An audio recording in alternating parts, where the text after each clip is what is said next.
ஆண்டவரும் இரட்சகருமாகிய இயேசு கிறிஸ்துவின் நாமத்தினால எல்லாரையும் வாழ்த்தி வரவேற்கிறேன். இன்றைக்கு நாங்கள் ஒரு வேத வசனத்தை வாசிப்போம். எங்களுடைய வேத புத்தகத்தை திருப்பி கொண்டு வாசிப்போம். லூக்கா எழுதிய சுவிசேஷம் 19வது அதிகாரம் 1 - 6 வசனம் மட்டும் வாசிக்க கேட்போம். அவர் எரிகோவில் பிரவேசித்து அதன் வழியாக நடந்து போகையில் ஆயக்காரருக்கு தலைவனும் ஐஸ்வர்யமானுமாயிருந்த சகேயு எனப்பட்ட ஒரு மனுஷன் இயேசு எப்படிப்பட்டவரோ என்று அவரை பார்க்க வகை தேடினான். அவன் குள்ளன் ஆனபடியால் ஜன கூட்டத்தில் அவரை காணக்கூடாமல் அவர் போகும் வழியில் முன்னாக ஓடி அவரை பார்க்கும்படி ஒரு காட்டத்தி மரத்திலே ஏறினான். இயேசு அந்த இடத்தில் வந்தபோது அண்ணாந்து பார்த்து அவனை கண்டு, சகேயுவே, நீ சீக்கிரமாய் இறங்கி வா, இன்றைக்கு நான் உன் வீட்டிலே தங்க வேண்டும் என்றார். அவன் சீக்கிரமாய் இறங்கி சந்தோஷத்தோடு அவரை அழைத்து கொண்டு போனான். இங்கே கவனித்து பார்ப்போமா என்றால் 2 விதமான அத்தி மரத்தை குறித்து பேச போறேன். இன்னொரு அத்தி மரம் அங்கே ஆண்டவராய் இயேசு கிறிஸ்து என்ன செய்கிறார்? ஒரு அத்தி மரத்தை தேடி வருகிறார். அவருக்கு பசியாயிருக்கிறது. அப்பொழுது ஒரு அத்தி மரத்தை தேடி வருகிறார். அந்த அத்தி மரத்தை பார்க்கிறார். மிகவும் இலையெல்லாம் அப்படியே படர்ந்து இருக்குது. ஆனா அவர் தேடி பார்க்கிறார். அதுக்குள் ஒரு பழத்தையோ ஒரு காயையோ காண கிடைக்கவில்லை. அவர் அந்த அத்தி மரத்தை பார்த்தார் என்று வேதம் சொல்லுவது. அங்க பாருங்க, இந்த இடத்துல அந்த அத்தி மரத்தை பார்க்கிறார். அது என்னத்தை காட்டுதுன்னா, வெளிப்பிரகாரமாய் தான் ஒரு பசுமையானதாய் தான் ஒரு கனிகளை கொடுக்கிறது மாதிரி காட்டுது. ஆனா அந்த கனிகளை தேடினால் அந்த எந்த கனியையும் காண கிடையாது. இந்த அத்திமரம் வழியோரத்தில் இருந்த அத்திமரம். இன்னொரு அத்திமரத்தை பார்த்தீங்கன்னா அந்த அத்திமரத்துக்கு பேர் சொல்லப்படுகிறது காட்டத்தி மரம். அங்கதான் சகேயு காட்டத்தி மரத்தில் ஏறினான் என்று வேதம் சொல்லுது. பாருங்க, இந்த அத்திமரம் ஒரு பசுமையை காட்டுது, ஒரு செழிப்பு மாதிரி காட்டுது.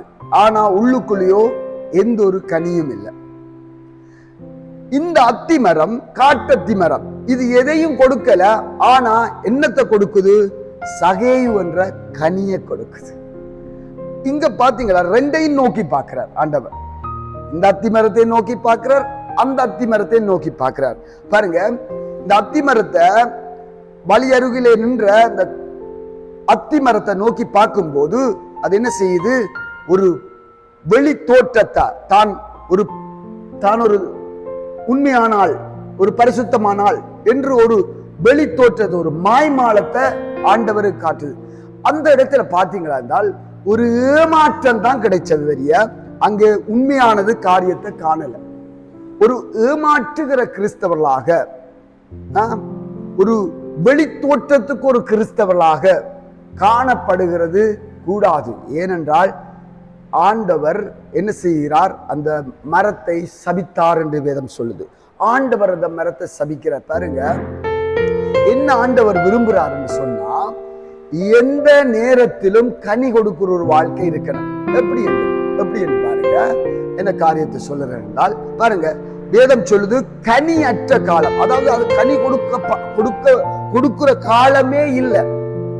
அந்த காலத்துலதான் கனி தர்ற. கனி கொடுக்க முடியாத காலத்துல, கனி கொடுக்காத காலத்துலதான் கனியை தேடி வரார். அப்ப கனியை தேடி வருகிறார் என்றால் என்ன? அதுக்குள் இருந்து ஒரு ரகசியத்தை, வேதத்தின் ரகசியத்தை கவனிக்க கூடியதா இருக்குது என்றால், நம்மை ஒப்பிட்டு பார்த்தால் நாமும் எந்த சூழ்நிலையிலும் கனி கொடுக்கிறவர்களாய் இருக்க வேண்டும்.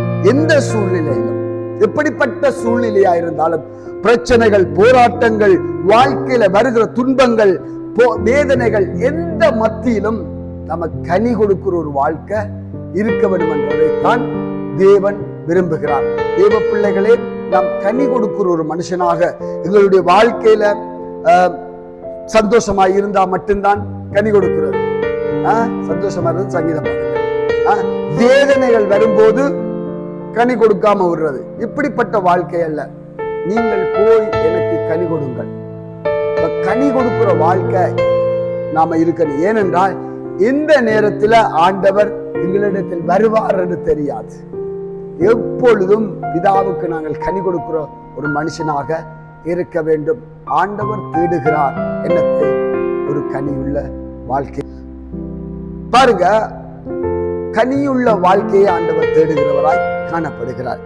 இரண்டாவது பார்த்தீங்களா என்றால் காட்டத்தி மரம். அந்த அத்தி மரத்துல கனி தேடினார், கனியை காணல. அது ஒரு ஏமாற்றத்தை ஆண்டவருக்கு கொடுக்குது. அது கனி கொடுக்கிற மாதிரி நடிக்குதான கனி கொடுக்கல. ஆனா இங்க இந்த இடத்துல காட்டத்தி மரத்தை பார்க்கிறார், அதையும் பார்க்கிறார், இதையும் பார்க்கிறார். இங்க பார்க்கிறார் என்ன கனி கொடுக்குது? சகேயு என்ற கனியை கொடுக்குது காட்டத்தி மரம். பாருங்க, நல்ல அழகான ஒரு காரியத்தை நான் கண்டு கொண்டேன். என்னவென்னா, திரளான ஜனக்கூட்டம் வருகிறாங்க. அந்த இடத்துல இயேசு சகேயுவுக்காய் நிற்கிறார். இயேசு நின்ற உடனே ஜனங்கள் எல்லாம் நின்றுட்டாங்க. ஒரு சகேயுவுக்காக, ஒரு சகேயு இறங்கி வருவதற்காக இங்க அனைத்து நிறுத்தப்படுது. ஒரு சகேயுவுக்காக ஆண்டவர் சகலத்தை நிறுத்துகிறார். சகேயுவுக்காக எல்லாவற்றையும் நிறுத்துகிறார். அப்படிப்பட்ட ஆண்டவர் உங்களுக்காகவும் சகலத்தையும் நிறுத்த வல்லவராயிருக்கிறார். ஒரு மனிதனுடைய ஏக்கம், சகேயுவை பார்த்துட்டு ஆண்டவர் சொல்லுகிறார், இறங்கி வா, நான் உன் வீட்டில் தங்க வேண்டும். ஏன்? சகேயு ஆண்டவரை பார்க்க அவன் என்ன செய்தான்? வேகமாய் காட்டத்தி மரத்தில் ஏறினான். ஆண்டவர் சொல்லுகிறார், சகேயுவே இறங்கி வா, நான் உன் வீட்டில் தங்கணும். அந்த தங்க வேணும் என்று சொன்ன அந்த வார்த்தையை கேட்ட உடனே சகேயு வேகமாய் இறங்கி வர. காட்டத்தி மரம் என்ன செய்யுது? வேகமாய் கனி கொடுக்கிறதா இருக்கிறது. அதைத்தான் ஆண்டவர் பார்க்கிறார். சும்மா பாசாங்கு காட்டுறத பார்க்கல. நான் அதை செய்வேன், இதை செய்வேன்ன்றதல்ல. நீங்க என்ன செய்யறீங்க? காயின் ஆபேலுடைய காணிக்கையை குறித்து தெரியும். காயினையும் அவன் காணிக்கையை கர்த்தர் அங்கீகரிக்கிறார். ஆபேலையும் அவன் காணிக்கையை அங்கீகரித்தான். காணிக்கையை மட்டுமல்ல, அவனையும் அங்கீகரிக்கவில்லை. இங்க பாத்தீங்களா, அந்த காட்டத்தி மரம் அது ஒதுக்கப்பட்டதா இருக்கிறது. ஆனாலும் அந்த மரம் தான் என்ன செய்து? சகேயு என்ற கனியை கொடுத்தது. ஒரு சகேயுவுக்காக கர்த்தர் நிற்பார். ஆனால் உனக்காகவும் எனக்காகவும் சகலதையும் உனக்காகவும் எனக்காக நிறுத்த வல்லவராயிருக்கிறார். ஒரு சகேயுக்காக தேவன் கிரியை செய்வாரானால் உனக்காகவும் எனக்காகவும் அவர் சகலதையும் நிறுத்த வல்லவராயிருக்கிறார். ஆண்டவர் நின்ற போது ஜனங்கள் எல்லாரும் அந்த இடத்துல நின்றுட்டாங்க. அந்த இடத்துல அப்படியே எல்லாரும் ஸ்டாப் ஆயிட்டாங்க. ஆண்டவர் சகேயுவுக்காக எல்லாவற்றையும் மாற்ற வல்லவராயிருந்தார். உனக்காகவும் எனக்காகவும், நீ விசுவாசிக்கிற உனக்காகவும் எனக்காகவும் சகலதையும் மாற்றுவார். பார்த்தீங்களா, இருந்தால் ஒரு செங்கோலை, ஒரு கோலை நீட்டின போது செங்கடல் பிளந்தது. இஸ்ரவேலுக்காக ஒரு செங்கடலை பிளந்த கர்த்தர் அங்கே யோர்தானை இஸ்ரவேலுக்காக பிளந்தார். உனக்காகவும் எனக்காகவும் சகல வாசலை திறக்கவர் வல்லவராயிருக்கிறார். எங்கே இருக்கிறாய்? அந்த இடத்திலிருந்து இறங்கி இயேசுவிடத்தில் வா, இயேசுவிடத்தில் வா. அப்பொழுது உங்களுடைய வாழ்க்கையில அங்கே அற்புதங்கள் நடக்கும், அதிசயங்கள் நடக்கும், மாற்றங்கள் ஏற்படும். கனியுள்ள ஒரு வாழ்க்கையை காண்பிப்போமா? இயேசு உங்களையும் பார்க்கிறார்.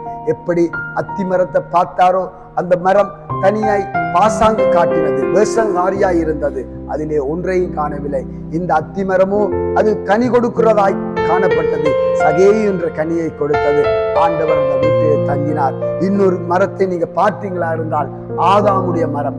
ஆதாம் அத்திமரத்தில் தான் அங்கே இலையை தைத்து தனக்கு ஆடையாய் அணிந்து கொண்டான். மனைவிக்கு ஆடையாய் அணிந்து கொண்டான். ஒழித்து கொண்ட அத்திமரம் ஒரு மனிதனுடைய வாழ்க்கையில அங்கே தனக்கென்று சுயமாய் தேடுவதற்காக, தன் சுய நலத்துக்காக காரியங்களை செய்யும்படி ஒழித்துக் கொள்ளுகிறான்.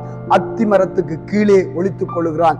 ஆண்டவரும் அந்த அத்திமரத்தையும் நோக்கி பார்த்தார். அந்த அத்திமரம் அங்கே ஆதாமுக்கு நிரந்தரமான உடையை கொடுக்கவில்லை.